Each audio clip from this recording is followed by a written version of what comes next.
Pada kesempatan kali ini di kelas 9 kita akan mempelajari mengenai dasar pemrograman. Dalam hal ini kita akan menggunakan Pascal.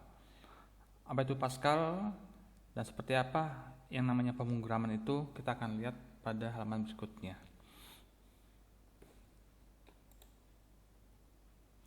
Nah, pertama kali sering mendengar kata bikin program, programmer, ingin lulus kemudian jadi programmer. Nah, apa itu program dan apa itu programmer?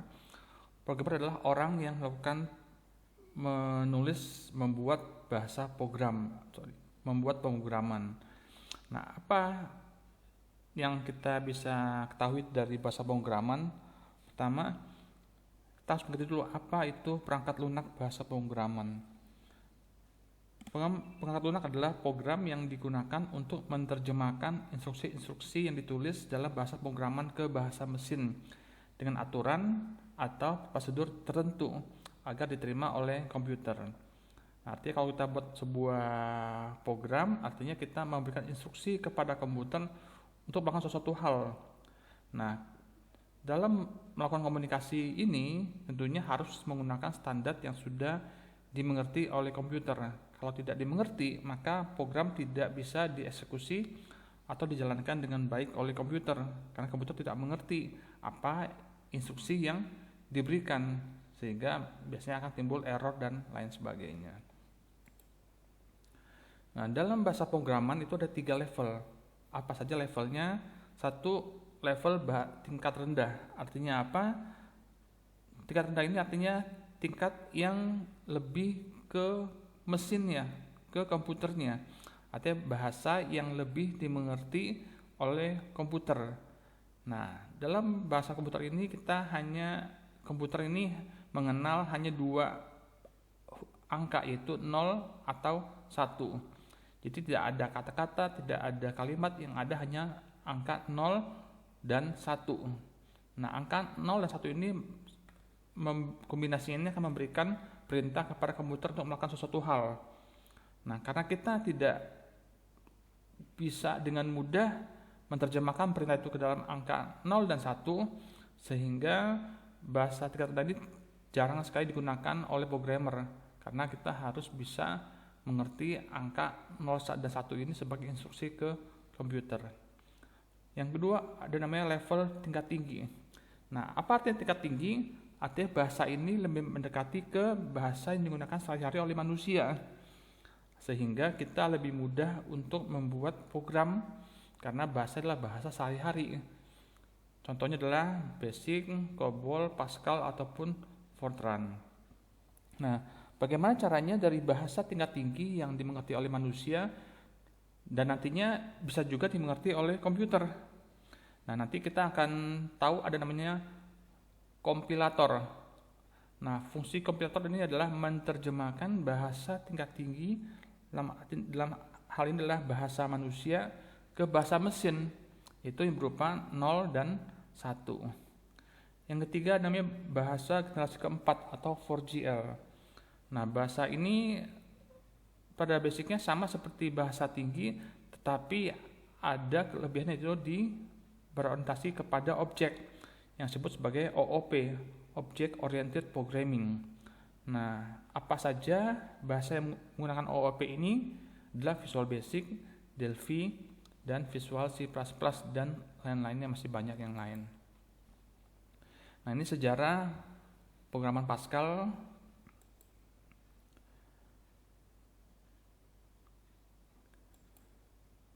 Nah, tadi apa itu kompilator? Kompilator adalah sebuah program disimpan dalam file, kemudian dalam kompilator ini mempunyai masukan, lalu proses dan menghasilkan keluaran ataupun output. Nah, dalam kompilator ini ada 3 proses. Satu adalah menuliskan program dengan bahasa Pascal atau disebut sebagai source code. Kemudian source code yang sudah ada ini akan dikompilasi atau diterjemahkan ke bahasa mesin, sehingga nanti mesin bisa mengerti apa yang diberikan instruksinya. Yang ketiga tinggal menjalankan hasil kompilasinya. Nah, dalam semester ini kita akan belajar menggunakan yang namanya Free Pascal. Itu sebuah program yang bisa di-download secara gratis dan kita bisa akan menggunakan untuk melakukan pembuatan program dengan bahasa Pascal. Oke, nanti kita bisa lihat cara menggunakannya, tapi sebelumnya adalah kita harus tahu dulu seperti apa struktur dasar dari program. Nah, di Pascal ada 3 bagian penting. Satu adalah nama programnya. Di sini terlihat ada program layout Pascal titik koma. Bahwa setiap program Pascal diawali dengan kata program, kemudian spasi dan nama programnya, dan diakhiri dengan titik koma. Kemudian bagian kedua adalah var. Nah, var ini sini adalah sebuah blok suatu area di mana kita bisa mendeklarasikan variabel-variabel yang akan digunakan dalam pemrograman Pascal. Nah, yang ketiga adalah begin dan end. Apa artinya begin dan end? Artinya adalah begin sebagai penanda awal dari instruksi yang akan kita berikan ke komputer. Jadi nanti akan dikerjakan, akan dieksekusi oleh komputer. Nah, sampai mana ini akan dieksekusi programnya? Sampai ketemu dengan end titik. Nah, titik sini artinya menandakan akhir daripada sebuah program Pascal, yaitu end titik. Nah, di dalam Pascal ada beberapa ketentuan. Satunya adalah setiap baris program akan diakhiri dengan titik koma sebagai penanda bahwa ini adalah satu perintah yang akan dikerjakan. Maka berikutnya adalah perintah yang kedua, ketiga, dan seterusnya. Nah, di dalam membuat program biasanya kita perlu memberikan keterangan ataupun komen terhadap fungsi dari program yang kita buat. Nah, ada 3 cara untuk membuat atau menandakan bahwa ini adalah komentar atau komen atau keterangan. Pertama adalah dengan menggunakan double slash. Artinya pada baris tersebut itu adalah komentar yang kita masukkan ke dalam program Pascal. Kedua, block comment. Nah, kalau block comment artinya kita bisa membuat satu blok yang isinya adalah komentar. Artinya kalau kita memberikan komentar dalam 3 baris, kita tidak perlu lagi memberikan 3 baris double slash di setiap barisnya. Cukup memberikan tanda kurung buka, bintang, lalu ada ada komentar-komentar yang lain, lalu diakhiri dengan bintang tutup kurung.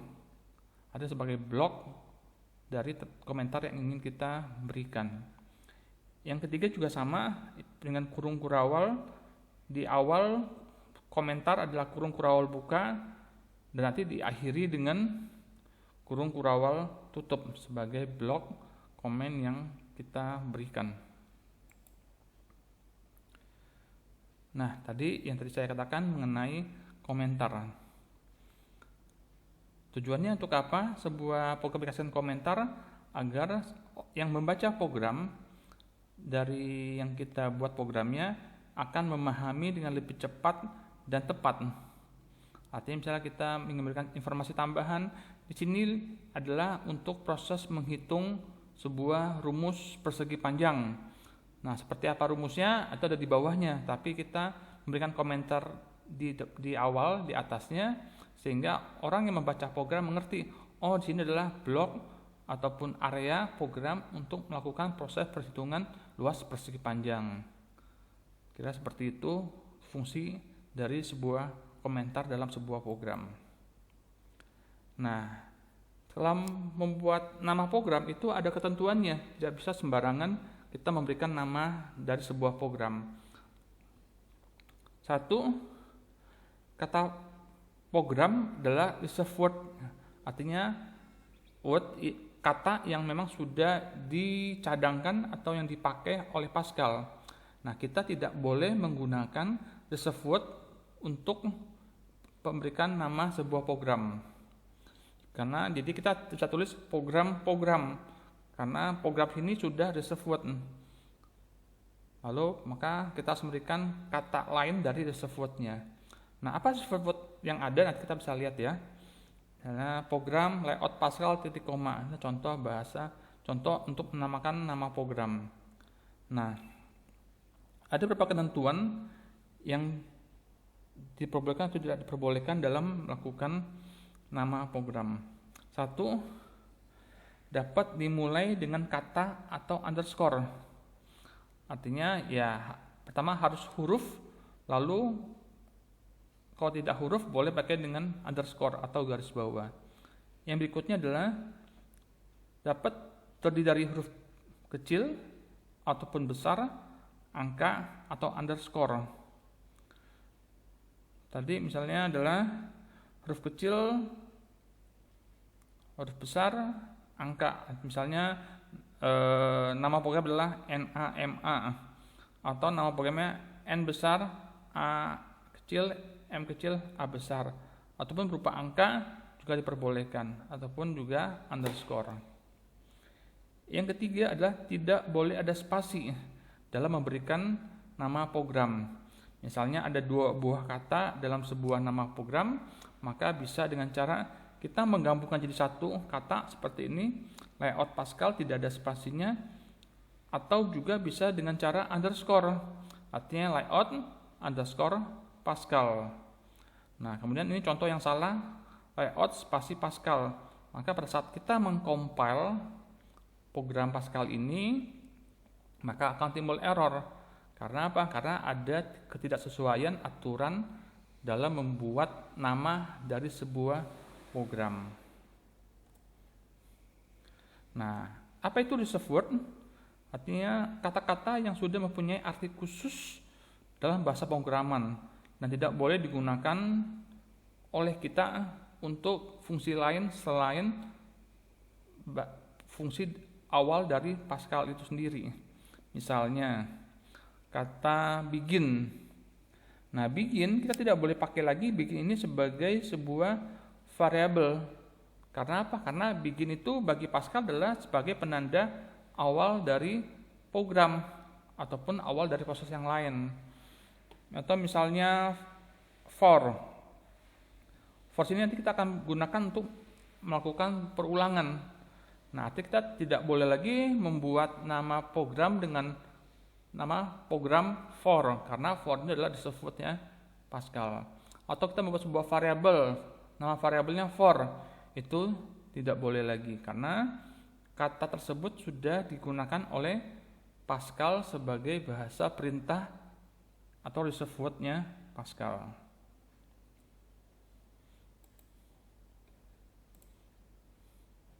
Nah, inilah sebuah contoh program sederhana dalam Pascal. Pertama, ada komentar pakai double slash program 1, artinya menjelaskan bahwa kita membuat ini program yang pertama. Lalu program spasi hello world titik koma. Nah, ini adalah nama programnya hello world.